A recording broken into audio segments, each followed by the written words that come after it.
tardes, Dios les bendice, bienvenidos.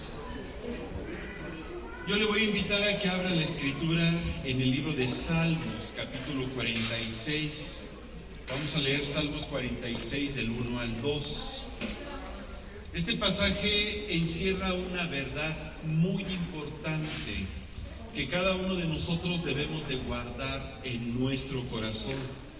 Hoy vamos a ver un tema que tiene como título Dios te ayuda en tiempos de tribulación. ¿Tú crees esto? Que Dios nos ayuda en tiempos de tribulación. Constantemente a lo largo de la vida se presentan situaciones que no quisiéramos que acontecieran. Enfermedades, problemas en la familia, con los hijos, con el cónyuge, en el trabajo, con los vecinos, que ya se chocó, que ya nos robaron, que nos despidieron, en fin, tantas situaciones que pudieran querer robarnos nuestra paz, traer angustia, preocupación a nuestro corazón. Y fíjate que Dios está esperando que tú y yo aprendamos a confiar en Él, que aprendamos a descansar en Él, que aprendamos a dejar que Él actúe a favor de nosotros. Y dice Salmos 46 del 1 al 2. Léala conmigo, por favor. Dios es nuestro amparo y fortaleza, nuestro pronto auxilio en las tribulaciones. Por tanto, no temeremos, aunque la tierra sea removida y se traspasen los montes al corazón del mar.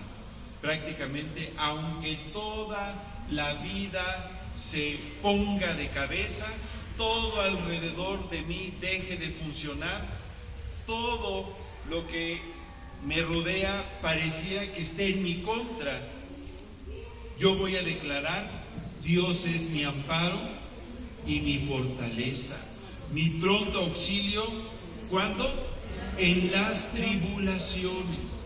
¿Qué te parece si oramos para que esta palabra sea una verdad en nuestro corazón?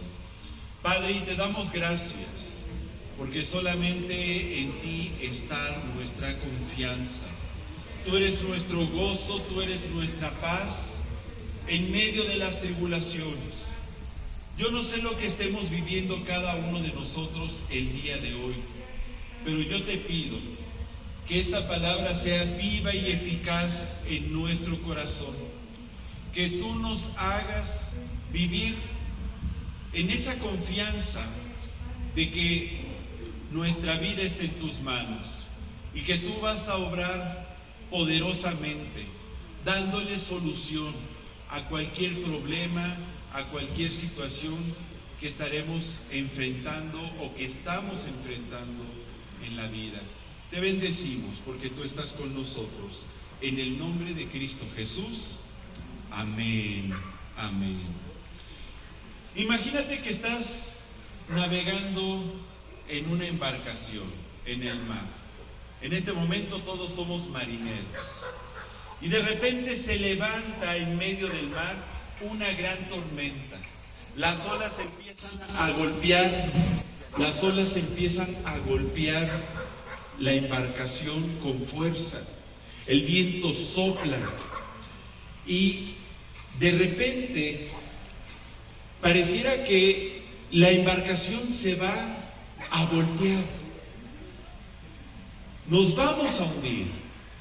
Y solamente hay dos soluciones: el tratar de controlar lo incontrolable, el ir y tomar el timón, el bajar las velas, hacer lo que tengamos que hacer en nuestras fuerzas, o confiar en que existe alguien más fuerte, más poderoso y capaz de mantenernos a salvo. Y ese es Dios. Esta historia se asemeja mucho a lo que vivió Jonás. ¿Te acuerdas que Jonás fue llamado por Dios y le dijo: ve a Nínive y predica para que se arrepienta esa ciudad? ¿Pero le hizo caso Jonás a Dios? No. se fue a otro lugar, tomó una embarcación y estando en el mar se hizo una gran tormenta. Jonás estaba en el barco durmiendo, mientras todos los marineros estaban angustiados porque pensaban que se iban a hundir. Sube Jonás después de que despierta y se da cuenta de lo que estaba pasando y les dicen: es que esta tormenta es por mi causa, porque yo he desobedecido a Dios. Aviéntenme al mar y se va a hacer una gran bonanza. Y usted sabe la historia. Lo aventaron al mar, se lo tragó un gran pez y en fin.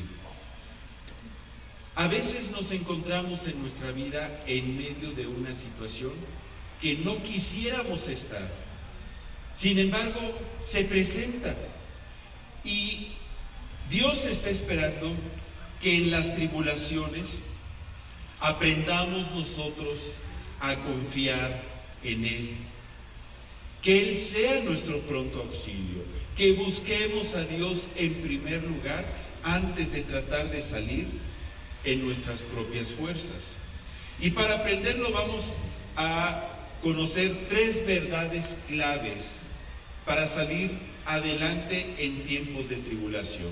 Primera verdad: mantén tu confianza en Dios en estos tiempos de tribulación. Dile a tu compañero: mantén tu confianza en Dios en la tribulación. La confianza en Dios es el primer paso hacia la paz en tiempos de adversidad. ¿Quieres tener paz? Aprende a confiar en Dios. Dice el Salmo 46 que leímos: Dios es nuestro amparo y fortaleza, nuestro pronto auxilio en las tribulaciones. Si alguien te quiere ayudar, ¿quién es? Dios. Si alguien va a luchar por ti, ¿quién es? Dios. Si alguien tiene el poder de resolver cualquier situación, ¿quién es? Dios. El salmista expresa una fe inquebrantable en Dios como refugio, aun cuando todo pareciera un gran caos alrededor de su vida.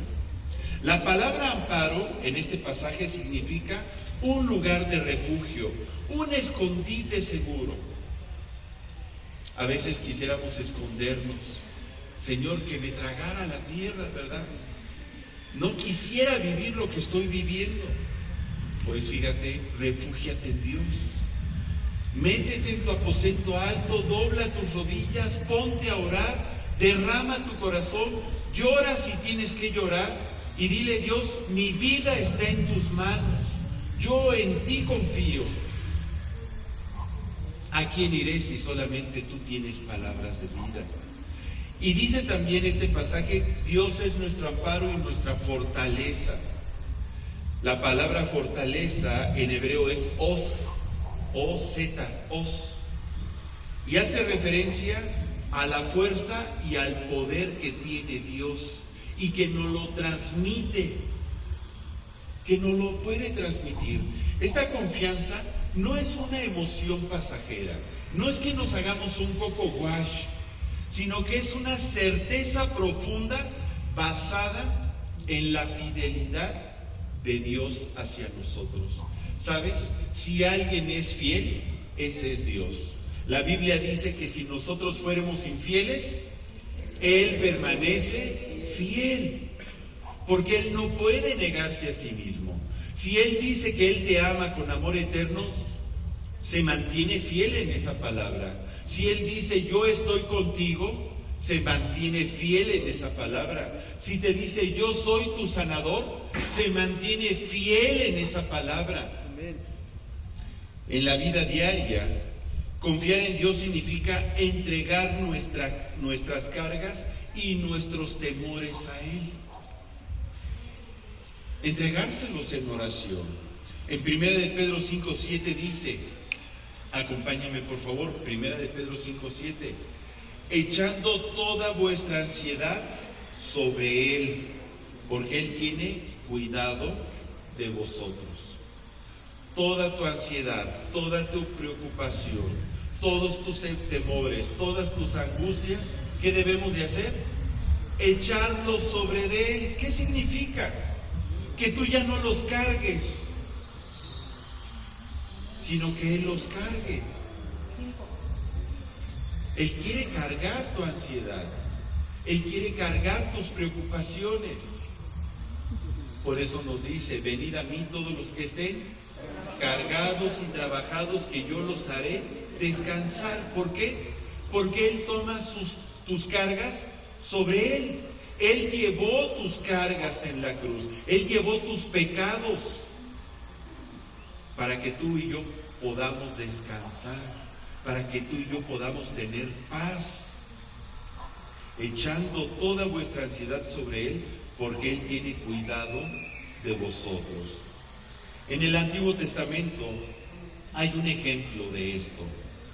¿Tú te acuerdas de Nehemías? Seguramente si has estado llevando tu plan de lectura, has leído ya Nehemías 6. Acompáñame, por favor.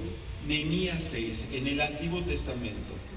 De hecho, este capítulo 6 tiene como título Conspiración contra Nehemías. O sea, había un grupo de personas que buscaba su mal. Yo no sé si tú tengas enemigos actualmente, pero imagínate cómo se ha de sentir tener enemigos que buscan tu mal, tu muerte. Así se sentía Nehemías. Conspiración contra Nehemías. Dice Nehemías 6, del 1 al 2.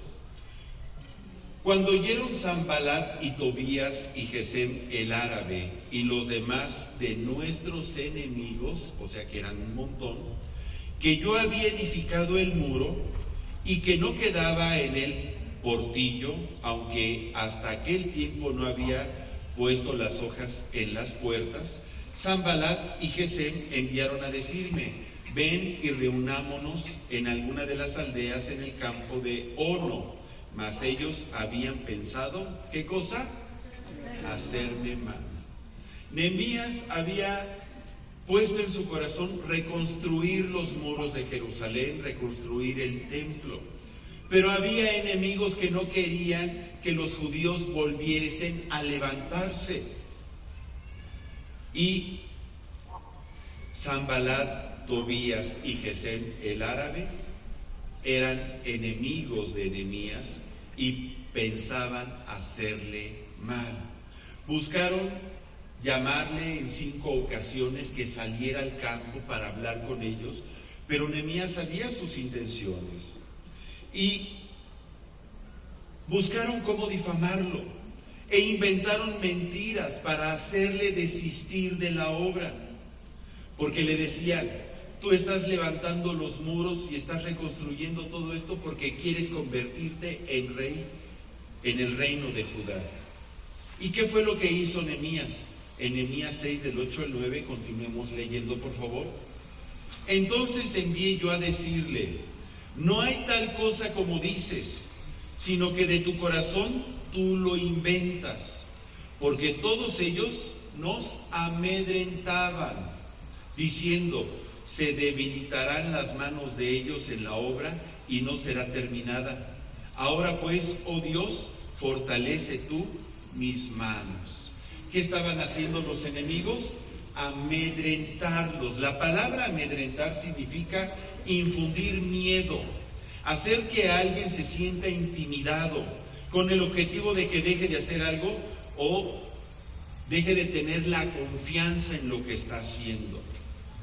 La palabra amedrentar viene del hebreo yaré, que significa temer o tener miedo. Los enemigos, ¿qué querían sembrar en el corazón de Nehemías?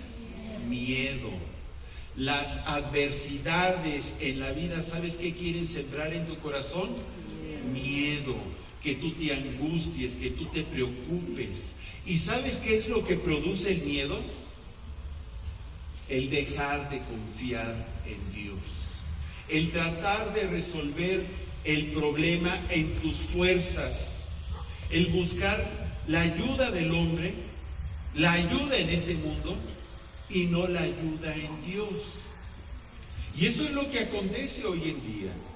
Hoy en día alguien tiene problemas y busca un préstamo, busca ver quién le resuelva, quién le hace el paro, como decimos, alguien padece una enfermedad.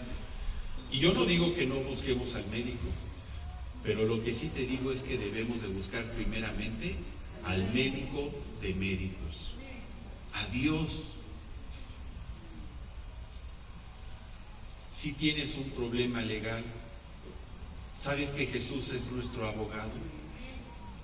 Yo no digo que no busques a un abogado, pero busca primeramente el reino de Dios y su justicia.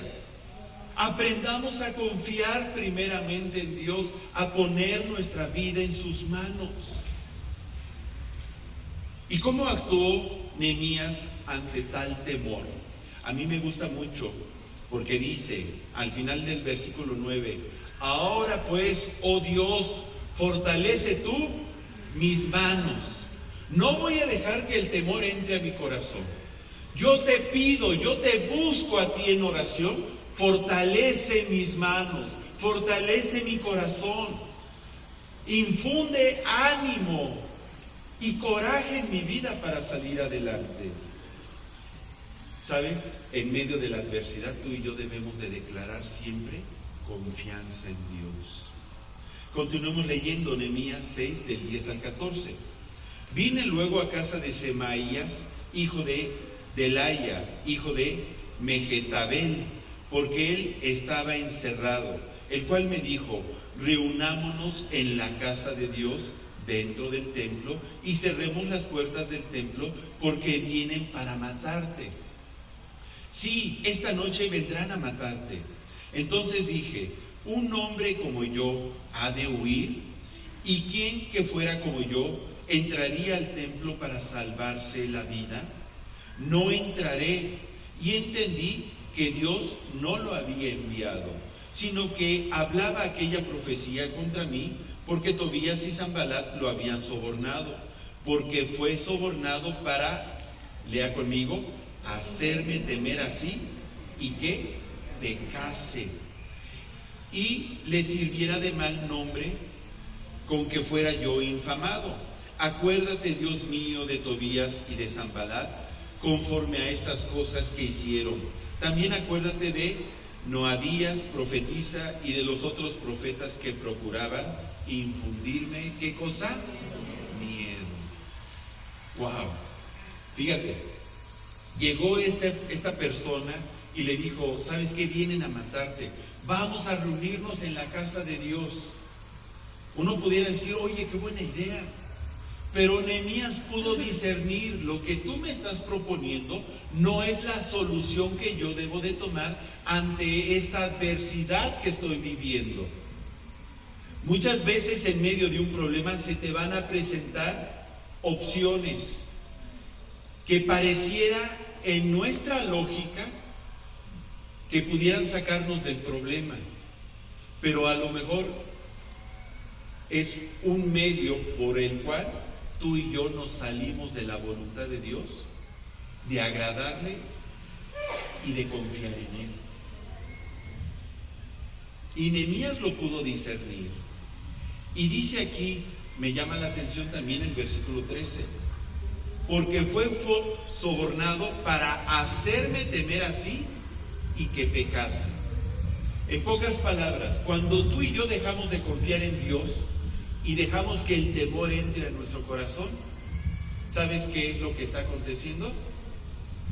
Estamos pecando. Dile a tu compañero: estás pecando cuando temes. Estás pecando cuando dejas que el temor entre a tu corazón. Porque cuando nosotros tememos, es como si le dijéramos: Dios, yo no creo que tú tengas el poder de ayudarme. Es más grande este problema que tú. No creo que tengas la sabiduría o la inteligencia para resolver esta situación que se ha complicado en mi vida. Señor, es que no creo que lo puedas hacer. Y por eso se considera el temor un pecado. Pero el perfecto amor echa fuera el temor. El temor lleva en sí castigo. Es por eso que hay que echar fuera el temor. ¿Y cómo se echa fuera? Amando a Dios, confiando en Él, descansando en Él. ¿Te das cuenta entonces que cuando permitimos que el miedo entre en nuestro corazón, pecamos contra el Señor? A Dios le duele en su corazón que tú y yo no confiemos en Él, que no pongamos nuestra vida en sus manos. Imagínate que de repente empiezas a tener algún dolor en tu cuerpo y vas a hacerte análisis y te dan un diagnóstico difícil. Tú tienes dos opciones: decidir confiar en Dios y refugiarte en su promesa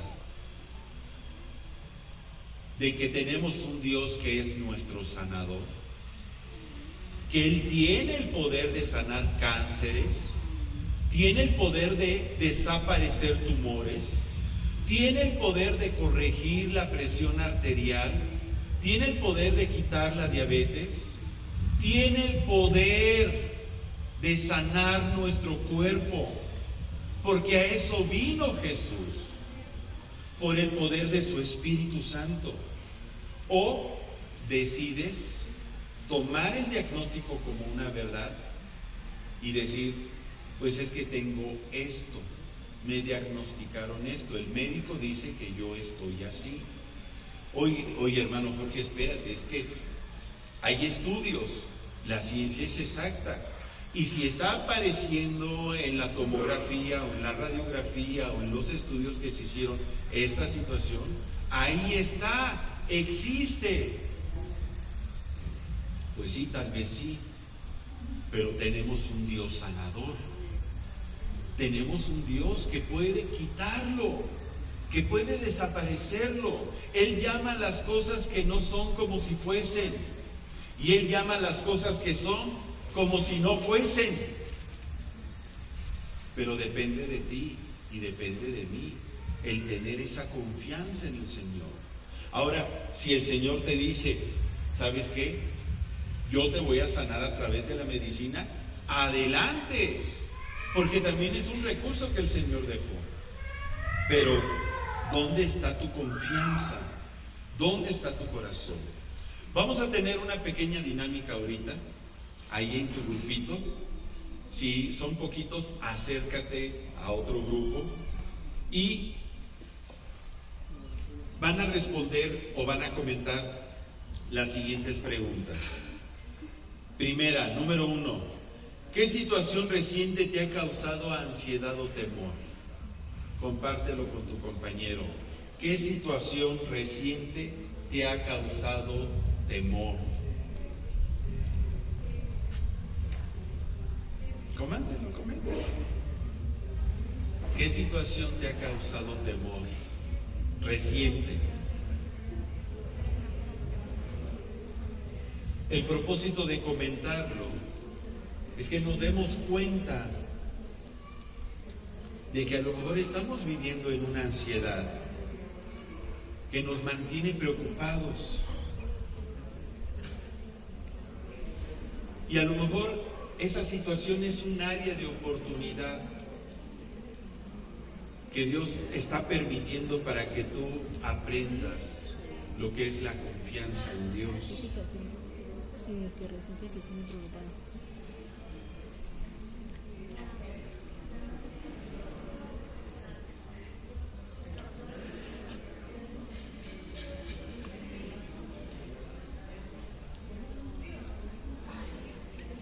¿Dónde quedó el teléfono?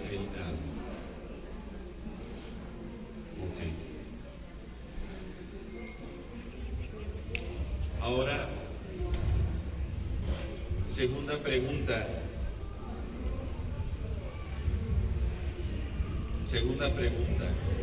¿Cómo ha sido tu experiencia al confiar en Dios en el pasado? ¿Cómo ha sido tu experiencia de confiar en Dios en el pasado? ¿Te ha fallado el Señor o ha estado contigo?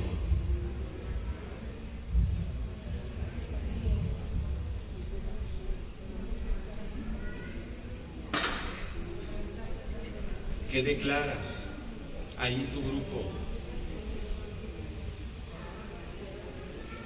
Porque el reconocer lo que Dios ha hecho en el pasado nos puede servir para darnos cuenta que si ya lo hizo, lo puede volver a hacer nuevamente el Señor.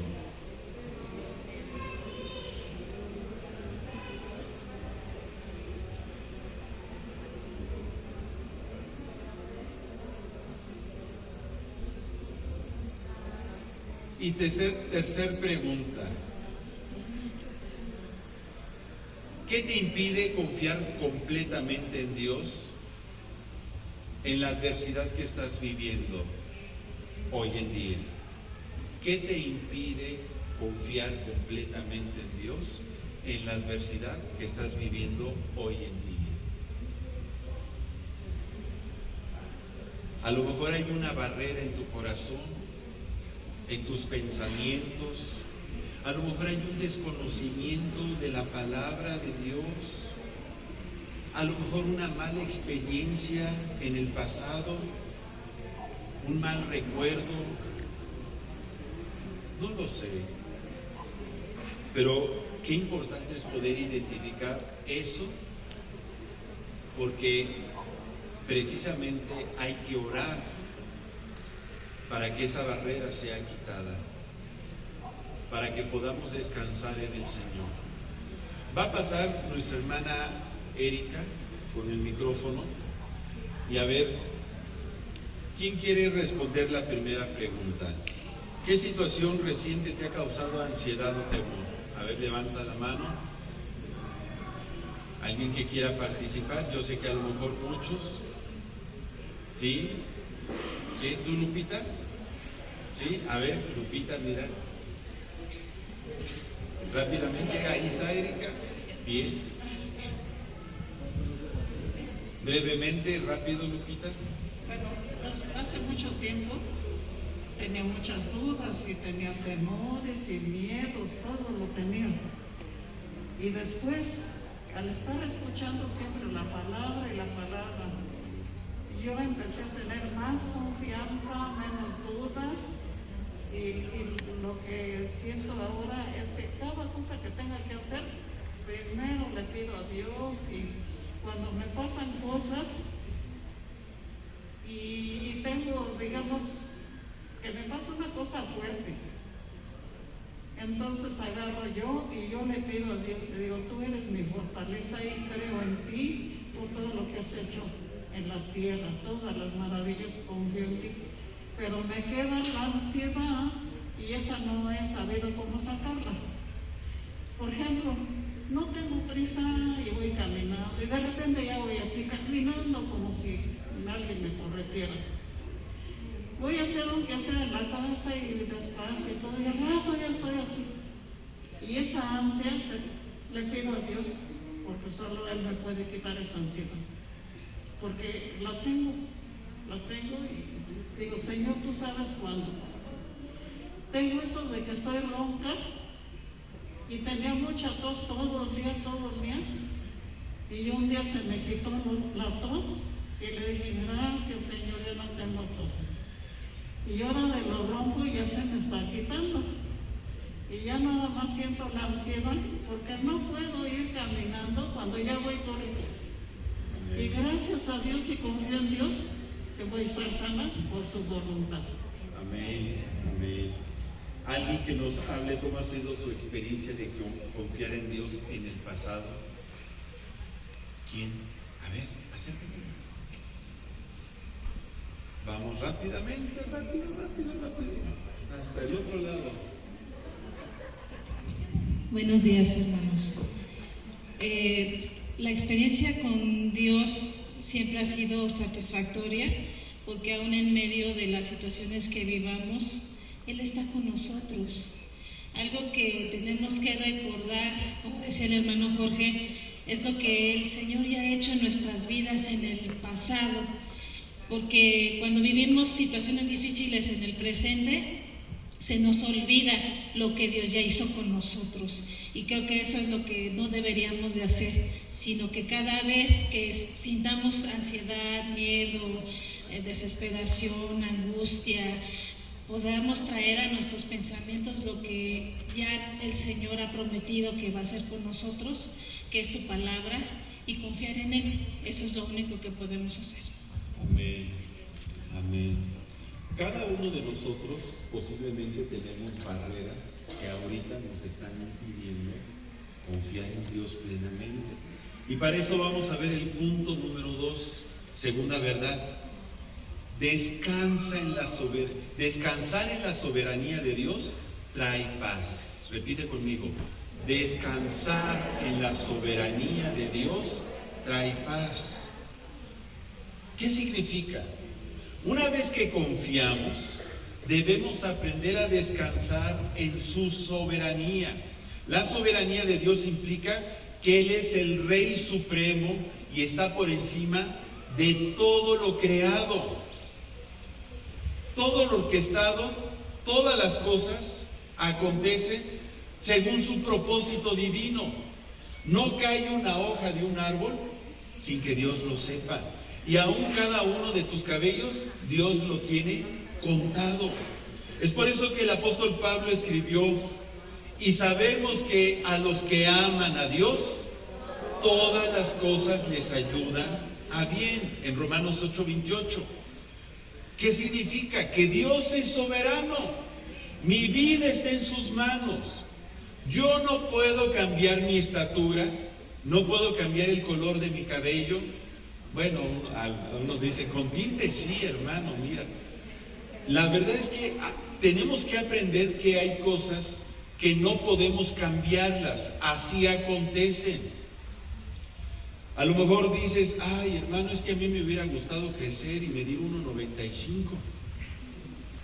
No lo podemos cambiar, confórmate con tu 1.65. Dale gracias a Dios. Es que me hubiera gustado a mí ser lacio y soy chinito.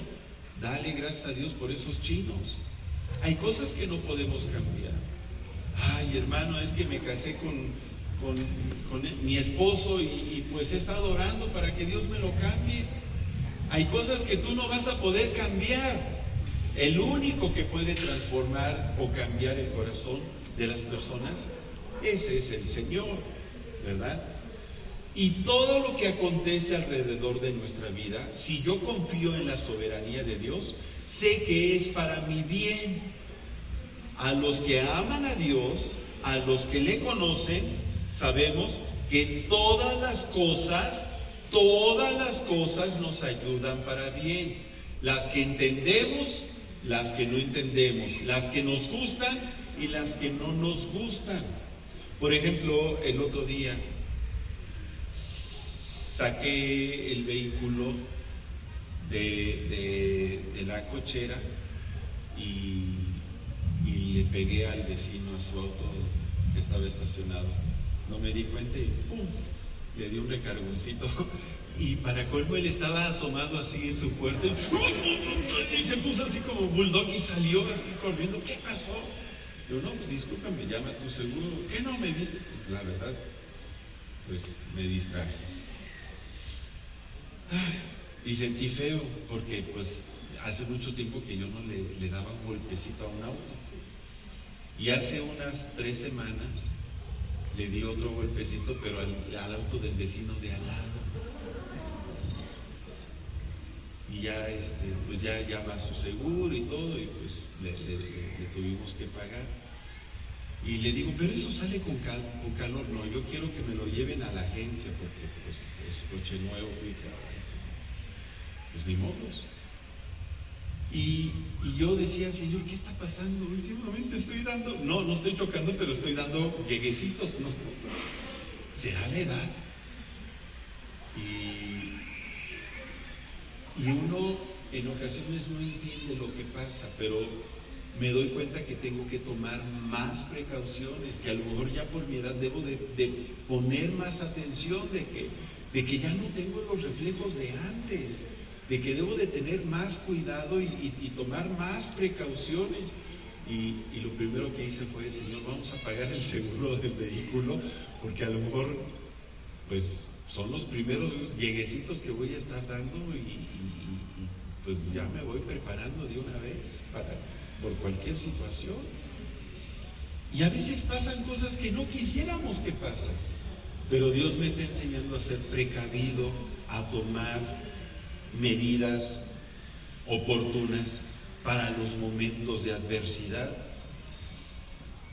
Dios desea que tú y yo descansemos en Él. En Mateo 11:28 dice: venid a mí todos los que están trabajados y cargados, y yo los haré descansar. El descanso no es solamente físico, es un descanso espiritual, un descanso anímico en medio de la adversidad. Tener esa confianza, Mateo 11:28, tener esa confianza de que, Señor, mi vida está en tus manos. La palabra descanso, anapausis, significa alivio, reposo, interrupción del trabajo o del esfuerzo. En la vida diaria, descansar en Dios significa detenernos en nuestro afán para controlar cada situación y recordar que Él tiene el control absoluto de todo. Dice Filipenses 4, del 6 al 7, acompáñame por favor. Esto habla acerca del afán. A lo mejor esta cita le sirve a Lupita, ¿verdad? Donde dice: por nada estéis afanosos. ¡Ay, afanosos, ¿no? Queriendo arreglar y solucionar todo, sino sean conocidas vuestras peticiones delante de Dios en toda oración y ruego con acción de gracias. Y la paz de Dios, que sobrepasa todo entendimiento, guardará vuestros corazones y vuestros pensamientos en Cristo Jesús. A veces estamos nada más piense y piense y piense y piense, y cómo le voy a hacer, y cómo lo voy a solucionar, y qué tengo que hacer, y no dormimos, no descansamos. Necesitamos presentarnos delante de Dios en oración y ruego con acción de gracias. Ese es el secreto, ese es el antídoto. Si tú estás pasando por alguna adversidad, métete a la presencia de Dios y empieza a darle gracias por la situación. No te quejes. Oye, Señor, mira, estoy viviendo esto, mi suegra, mi tío, mi cuñado, mi vecino. No, gracias, gracias, gracias, Señor, gracias te doy por esta situación. Cuando nosotros aprendemos a dar gracias, estamos reconociendo la soberanía de Dios. Y le estamos diciendo: Dios, yo te alabo, yo te adoro y yo te amo en las buenas y en las malas. Y en ti confío y mi vida la pongo en tus manos. Esto es algo que nos enseñó nuestro Señor Jesucristo. Tú sabes muy bien que antes de ser arrestado y crucificado, Él celebró la última Pascua con sus discípulos y después se fue al huerto de Getsemaní. Y ahí en el huerto de Getsemaní, ¿qué fue lo que les dijo a sus discípulos? Mi alma está muy triste hasta la muerte. Ahí en Mateo 26:38. Estoy muy triste, muchachos. Siento que me voy a morir. Y a pesar de su gran angustia, de su preocupación, Él decidió no afanarse, no llenarse de temor, sino confiar su vida en las manos del Padre Celestial. Y dice en Mateo 26:39, yendo un poco adelante, se postró sobre su rostro, orando y diciendo: Padre mío, si es posible, pase de mí esta copa, pero no sea como yo quiero, sino como tú. ¿Se da cuenta? Jesús le estaba diciendo: Señor, como yo pongo mi vida en tus manos, yo no estoy orando para que tú cambies esta situación. Yo sé que lo que tú estás eligiendo para mi vida es lo mejor. No sea lo que yo quiero, sino lo que tú quieres. En ese momento reconoció la autoridad del Padre sobre su vida y pudo descansar. debemos de comprender que no porque seamos hijos de Dios y tengamos acceso al Padre y oremos y le platiquemos lo que estamos viviendo, debemos de comprender que no se va a hacer nuestra voluntad necesariamente, sino que lo que se debe de buscar es que se haga la voluntad de Dios en nuestra vida, y que habrá cosas que no vamos a poder cambiar, pero cuando las agradecemos lo que está sucediendo, aunque no nos guste, Dios puede extender su misericordia sobre nuestra vida y puede cambiar la situación si Él quiere. Y si no la cambia, yo estoy agradecido y sigo confiando en Dios. Y no disminuye mi fe, ni mi amor por Él, ni mi búsqueda de su presencia, por su presencia.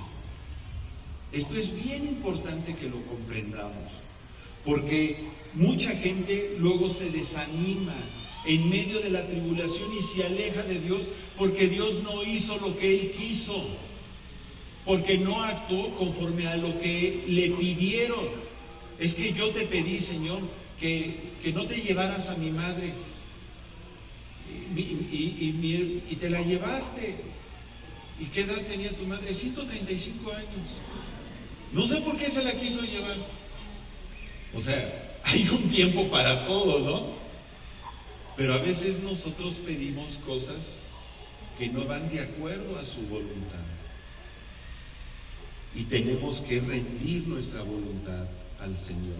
Por eso Jesús dijo, no sea como yo quiero, sino como tú. Y ahí está la confianza en Dios. Jesús presentó su aflicción y su deseo delante de Dios, pero también rindió su voluntad a la soberanía del Padre. ¿Sabes que la adversidad puede moldear nuestro carácter y fortalecer nuestra fe? La adversidad no es necesariamente mala. Dile a tu compañero, la adversidad no es mala. Lo que es malo es que dejes que tu corazón se llene de temor. Pero ¿qué pasaría si en medio de la adversidad tú declaras confianza? Señor, yo vengo delante de ti porque tú eres mi amparo y fortaleza. Tú eres nuestro pronto auxilio en las tribulaciones. Por tanto, no temeré, aunque la tierra sea removida y se traspasen los montes al corazón del mar. ¿Te das cuenta? Es una actitud diferente. Cada quien decide cómo va a actuar en medio de la tribulación. Y dice en Lucas 22:43 que después de que Jesús terminó de orar, en Lucas 22:43 se le apareció un ángel del cielo para fortalecerle. ¿Te das cuenta cuándo vino la fortaleza? Cuando se rindió ante el Señor. Jesús experimentó esa fortaleza, esa paz que sobrepasa todo entendimiento. Se levantó en oración fortalecido, con un corazón firme, y fue capaz de enfrentar la cruz por ti y por mí.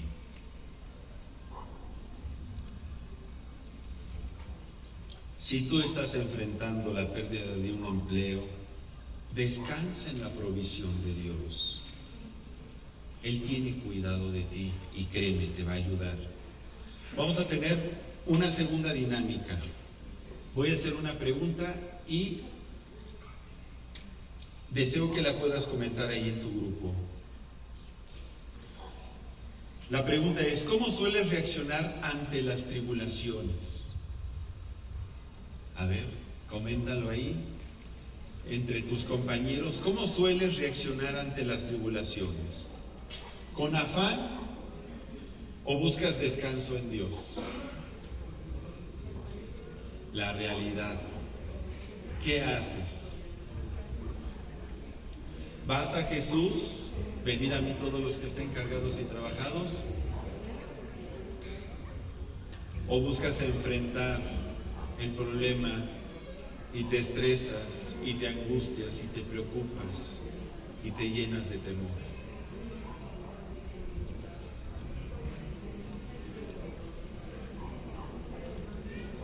A ver quién quiere responderla. Vamos a pasar el micrófono en esta ocasión. Luego, mira, yo creo que ahí Omar, lo veo ahí como que él levantó la mano. Ándale, bien, Omar. A ver, ¿cómo reaccionas tú ante las tribulaciones, Omar?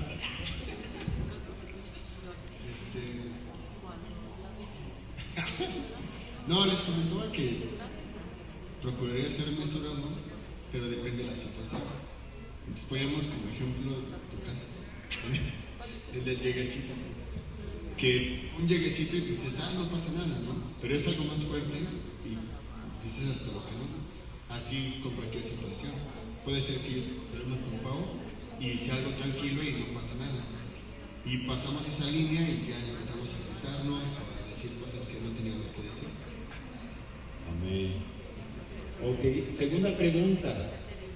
¿Qué promesas de Dios conoces que te puedan ayudar a superar tiempos difíciles? ¿Conoces alguna promesa de Dios que te pueda ayudar a superar tiempos de adversidad?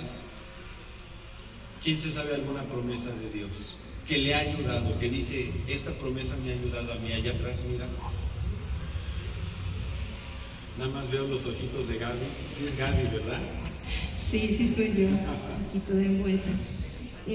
Salmo 32:8 dice, te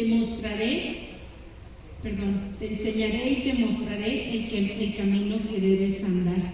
Sobre ti fijaré mis ojos. Y esa es una palabra que me ha reconfortado cuando siento que no sé para dónde voy, cómo lo tengo que hacer. El Señor me recuerda que Él me está mirando, que Él tiene cuidado de mí y que Él me va a ayudar para salir de esa tribulación, de esa angustia. Amén, amén. Recordemos que la palabra de Dios es viva y eficaz y penetra en nuestro corazón y produce fe en nosotros. La fe viene por el oír la palabra. Entonces, cuando tú estés en medio de una adversidad, busca siempre una promesa. Dios tiene muchísimas promesas que pueden animar nuestro corazón y vivificar nuestra fe. Tercer pregunta: ¿qué cambios podrías hacer en tu vida diaria para descansar más en Dios y confiar en sus promesas? A ver, coméntalo en tu grupo. ¿Qué cambios podrías hacer en tu vida diaria para descansar más en Dios y confiar en sus promesas? ¿Alguien que quiera participar? ¿Qué cambios harías? ¿Qué propondrías? A ver. De este lado yo veo como que la hermana Lili tiene muchas ganas, mira.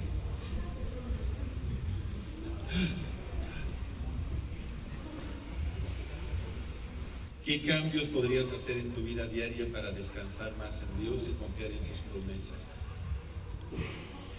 Pues no confiar tanto en tus propias fuerzas, porque pues siempre cuando queremos hacer las cosas en nuestra voluntad no funciona. Y yo creo que lo más importante es enfocarnos más a la palabra, y si no tenemos ese hábito de escuchar alabanzas, porque de alguna forma también las alabanzas nos traen confianza, nos dan paz y fortalecen nuestra fe. Amén, amén. Vamos a ver ahora punto número 3 y último. Tercer verdad: Dios cumple fielmente sus promesas en tiempos de tribulación. ¿Lo crees? Dios cumple fielmente sus promesas en tiempos de tribulación. Dios no solo promete estar con nosotros, sino que también nos asegura que heredaremos sus promesas si creemos en Él y perseveramos. A lo largo de la Biblia yo encuentro historias de varones que recibieron promesas de Dios y a pesar de la adversidad, a pesar de que todo les era contrario, se mantuvieron fieles. Por ejemplo, Abraham. Dios le prometió a Abraham un hijo. ¿Te acuerdas? Digo, sé que no estuviste ahí, lo has de haber leído. Y Abraham tenía cerca de 75 años cuando le hizo esa promesa. Y fueron pasando los años. Fueron pasando. ¿Y cuándo nació el hijo de la promesa? Cuando él tenía cerca de 100 años de edad. ¿Pasaron cuántos años? 25 años para que se cumpliese la promesa. ¿Y qué hizo Abraham? Perseveró, siguió creyendo, confió en Dios o se desanimó. Él siguió caminando con el Señor hasta que recibió la promesa. Si Dios te promete algo, tú y yo debemos de aprender a perseverar y a confiar que Dios está contigo y que va a cumplir lo que te dijo, siempre y cuando Dios te lo haya dicho. Porque una cosa es que tú abras la Biblia y busques una promesa, eso fortalece tu fe, pero no me refiero a ese tipo de promesas. Me refiero a algo que Dios te dice a ti en particular. Por ejemplo, yo me acuerdo y yo confío en esa promesa. Antes de iniciar la casa familiar, nos congregábamos en el Centro Cristiano Calacuaya y orando en mi oficina, un día el Señor me dijo: Jorge, yo estoy contigo, de cierto te bendeciré y te multiplicaré. Nunca se me va a olvidar esa palabra. Me puse a llorar y a llorar y a llorar. Y con el tiempo he visto cómo se ha ido cumpliendo. Y a pesar de que estamos viviendo tiempos de adversidad, a pesar de la pandemia, a pesar del enfriamiento que pareciera que hay en el corazón de muchos cristianos, yo sigo confiando en esa promesa. Y yo veo este lugar y esta iglesia con todos ustedes y con cientos de miles de personas más. ¿Cuándo? No lo sé, pero esa es mi confianza, porque Dios lo dijo y Él lo va a cumplir.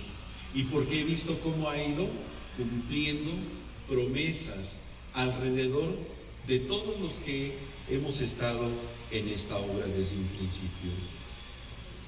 En Santiago 1:12 dice: bienaventurado el varón que soporta la tentación, porque cuando haya resistido la prueba, recibirá la corona de vida. ¿Te das cuenta? Hay que aguantar la prueba, hay que aguantar la adversidad. Y al final vas a heredar la promesa que Dios ha prometido a los que le aman. ¿Tú amas al Señor? Dios te ha prometido promesas que están ahí en espera de que tú las heredes, pero solamente las vas a heredar si confías en Él, si confías en el Señor. El Señor, por ejemplo, con Job fue un varón que pasó muchas adversidades. Perdió sus bienes, perdió su casa, perdió sus criados, perdió sus rebaños, perdió a sus hijos. Lo único que no perdió fue a su esposa, ¿no? Y yo no sé, pero algunos dicen, yo creo que era lo que más tenía que perder, pero no, hermano. Imagínense. Y fue tocado su cuerpo con enfermedad, hasta la salud perdió. Pero ¿qué fue lo único que no perdió Job? Su confianza en Dios. En medio de la tribulación, él dijo: el Señor dio, el Señor quitó, sea el Señor bendito. Y se mantuvo firme, creyendo en las promesas, en ese Dios que lo ama. ¿Y qué pasó después? Job 42:10. Job 42:10 dice: y quitó el Señor la aflicción de Job. ¿Qué quitó? La aflicción, la tribulación, el problema, la situación. Y cuando él hubo orado por sus amigos, aumentó al doble el Señor todas las cosas que habían sido de Job. Dios le dio la promesa cuando resistió la prueba. ¿Te das cuenta? Entonces, si tú estás en medio de una adversidad, hay una promesa detrás que vas a heredar. No creas que vas a estar sufriendo indefinidamente. La vida, todo tiene un inicio y todo tiene un término. Todo en la vida tiene un inicio y un término. Y si estás pasando por tiempo de adversidad, tuvo un inicio, ¿y cuál es tu esperanza? Que va a tener un término. Y después van a venir tiempos de bonanza, tiempos de bendición, tiempos de paz. Así funciona la vida, amado hermano. Dios está esperando que tú y yo aprendamos a confiar en Dios en tiempos de tribulación. No permitas que el temor, la preocupación o la angustia gobiernen tu corazón. Última cita, Isaías 41:10. Isaías 41:10 dice: recibe esta palabra de parte de Dios. No temas porque yo estoy contigo. No desmayes porque yo soy tu Dios que te esfuerzo. Siempre te ayudaré, siempre te sustentaré con la diestra de mi justicia. ¿Tú lo crees? Si Dios lo dice es porque es verdad. Él tiene el compromiso de ayudarte en medio de cualquier situación. Ten la certeza de que Dios te ama y que Él desea ayudarte. Yo te voy a invitar a que cierres tu Biblia, por favor.